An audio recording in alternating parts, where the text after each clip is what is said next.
Hallelujah. सबको जय मसीह। आज रात्रि का वचन के लिए हम प्रार्थना करेंगे। प्रभु जी, हम धन्यवाद करते हैं आपके पवित्र चरणों में एक और बार आने के लिए। प्यारे पिता परमेश्वर, आप सहायता और मदद किए। प्रभु जी, हम धन्यवाद करते पिता परमेश्वर, जितने लोग इस वचन को सुनते प्रभु, उनके जीवन में, उनके परिवार में और प्रभु उनके सेवकाई क्षेत्र में और हम सब के जीवन में बड़ा आशीष और अनुग्रह होने पाए। खुदावन परमेश्वर, आप महान और जीवित है, इसके लिए हम धन्यवाद करते हैं। प्रभु जी, आप आशीष अनुग्रह कर रहे हैं। प्रभु जी धन्यवाद। एक एक लोग को छुइए और अनुग्रह और आशीष कीजिए। यीशु मसीह के नाम से मांगते हैं, सुनिए पिता, दया से ग्रहण कीजिए। आमीन। तेरे वचन को पढ़ता है जो, शान्ति तेरे पाता है वो। तेरे वचन को पढ़ता है जो, शान्ति तेरे पाता है वो। भले ही मनुष्य भूले तुझे, तू न कभी मुझे भूलेगा। हे यीशु रे, तू मेरा जान है, ये जीवन मेरा है आपके लिए। Praise the Lord. आइए आज का मनन के लिए भजन संहिता 128 का 2 आयत हम पढ़ेंगे। उधर लिखा है, तू अपनी कमाई को निश्चय खाने पाएगा, तू धन्य होगा और तेरा भला ही होगा।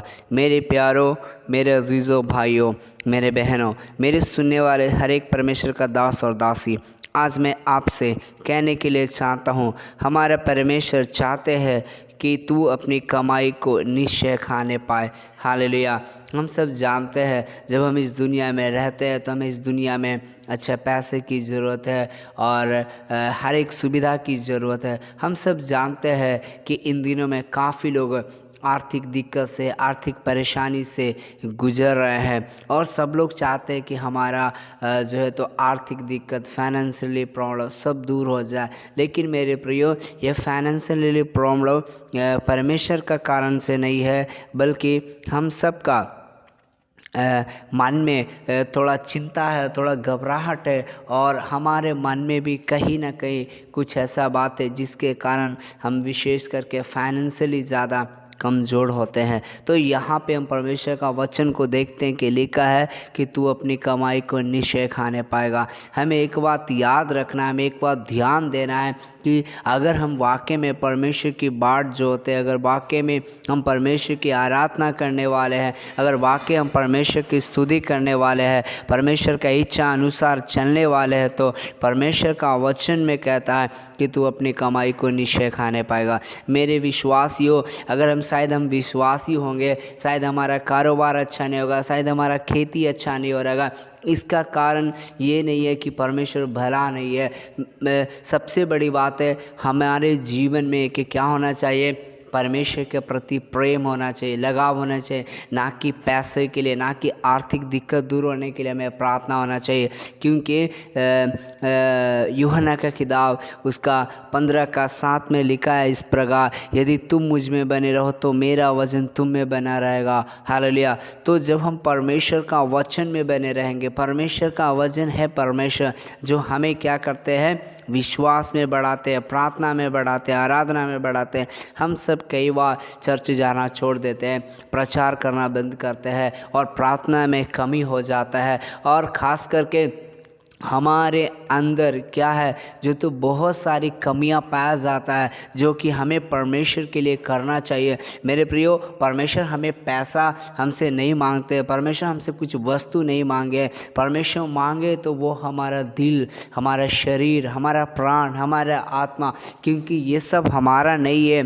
हमारा सोच, हमारा विचार, हमारा प्लान सब परमेश्वर मांगते हैं, क्योंकि परमेश्वर चाहते हैं कि हम परमेश्वर की प्लान में चले। परमेश्वर चाहते चाहते कि हम परमेश्वर की योजना में चले। बहुत सारे लोग प्रार्थना करते हैं कि मुझे तेरी इच्छा के अनुसार चलना है, तेरी मर्जी के अनुसार चलना है, लेकिन कई बार परमेश्वर जो हमसे चाहते हैं हम उसकी इच्छा के विरुद्ध चलते हैं। हालेलुया।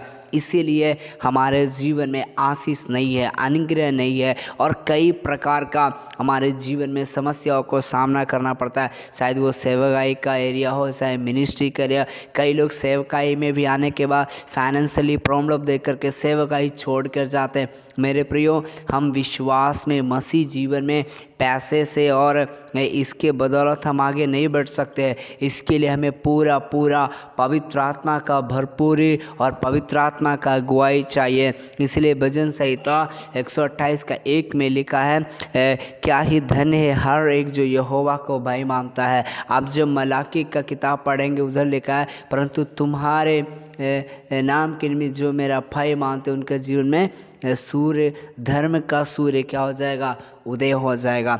मतलब जब हम परमेश्वर को भाई मानते हैं तो भाई मानने का एक गुण है कि हम परमेश्वर को आज्ञा को मानेगा, और परमेश्वर को आज्ञा को मानते हैं तो परमेश्वर से हम क्या करते हैं, प्रेम करते हैं। और जब हम परमेश्वर को प्रेम करते हैं तो पवित्र आत्मा की भरपूरी हमारे जीवन में, शायद हम जिससे सेवकाई करते हो, शायद हम कुछ काम करते, उसमें परमेश्वर हमें क्या देने वाले, सफलता देने वाले, हमें आशीष देने वाले हैं।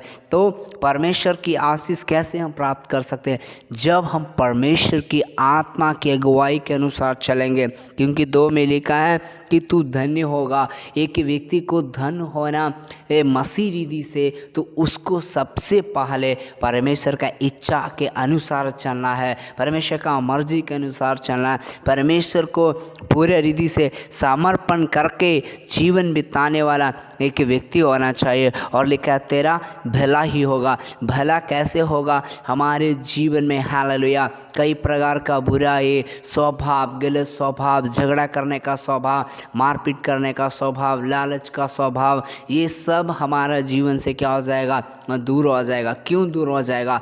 क्योंकि जब हम परमेश्वर को भाई मानेंगे तो परमेश्वर की अगुवाई में हम चलेंगे, और हमें चलाने वाला कोई व्यक्ति नहीं होगा, कोई पास्टर नहीं होगा, बल्कि स्वयं पवित्र आत्मा होगा। क्योंकि एक मनुष्य, वचन बताता है, एक मनुष्य अपने आप से यीशु प्रभु है करके नहीं बोल सकता है, उनके अंदर एक पवित्र आत्मा का अगुवाई होना चाहिए। तो मेरे प्रियो, आज रात हमें वचन को सुनने का समय एक बात हमको समर्पण करना चाहिए। अगर हमारे जीवन में आशीष देखना है, हमारे जीवन में वो खुशियाँ देखना है, हमारे पारिवारिक जीवन में, हमारा बाल बच्चाओं के जीवन में, तो सबसे पहले हमें पवित्र आत्मा का अगुवाई के अनुसार चलना चाहिए। मेरे प्रियो, मेरा जीवन में कई बार सेवकाई में निराशा है, कई बार फेलियर का सामान आ गया, विश्वास से टूटने का बात आ गया। लेकिन जब हम पूरा रीति से समर्पण करते हैं, जब भय के अनुसार परमेश्वर को चलने के लिए, मतलब डर मतलब भय, कैसा भय, जो आदम और हव्वा परमेश्वर का शब्द सुन करके बागीचा में छिप गए, वो डर नहीं हमको चाहिए। हमको वो डर भय चाहिए कि परमेश्वर का वचन हमें क्या कह रहा है, वो आवाज़ सुन के चलने के लिए। क्योंकि हम देखते हैं जब पाप किया आदम और हव्वा ने, तो परमेश्वर का शब्द सुन करके डर गया। हमें प्रियो, डरने वाला भय नहीं चाहिए, हमें परमेश्वर का आवाज़ सुन करके उसके अनुसार हम चले तो हालेलुया। जैसे मूसा के सामने लाल समुद्र तोफा किया, उनका छड़ी को परमेश्वर ने, हालेलुया, साधारण सा छड़ी को परमेश्वर ने क्या किया, अपना हाथ में लेकर के सामर्थी छड़ी बना दिया। उसी प्रकार अगर हम परमेश्वर के अगुवाई में, पवित्र आत्मा का अगुवाई में हम चलेंगे तो हमारा क्या होगा, भला होगा। हमारा भला नहीं, दूसरा लोग का जीवन में भी एक भलाई को देख सकता है। मेरे प्रियो, ये वचन हमें आज पवित्र आत्मा ये बोल रहा है, हमारा जीवन में एक परमेश्वर का भय चाहिए। कैसा भय? हालेलुया, छिपने वाला भय नहीं, सेवा छोड़ने वाला नहीं, और प्रार्थना करने वाला, बिंद करने वाला भय नहीं, बल्कि हमें एक ऐसा भय चाहिए, हमें पवित्र होकर के, शुद्ध होकर के, पूरे के जैसे दाऊद कहते हिरनी का प्यासा है, उसी के तरीका से हम प्रभु तेरे लिए प्यास, और वैसे हम प्रार्थना आराधना के लिए इन दिनों में प्यास में बैठना है। हालेलुया। सो परमेश्वर इस वचन के द्वारा आशीष दे, प्रार्थना करेंगे। प्रभु जी, कितने लोग इस वचन को सुनते हैं, उनके परिवार, उनके फैमिली, उनके मिनिस्ट्री को यीशु के नाम से आशीष दे। पिता, मैं आपके हाथ में सौंपते प्रार्थना और विनती सुने। धन्यवाद, यीशु के नाम से मांगते हैं, सुनिए पिता, दया से ग्रहण कीजिए। आमीन, आमीन, आमीन। सब कुछ है मसीह में। God bless you. आमीन।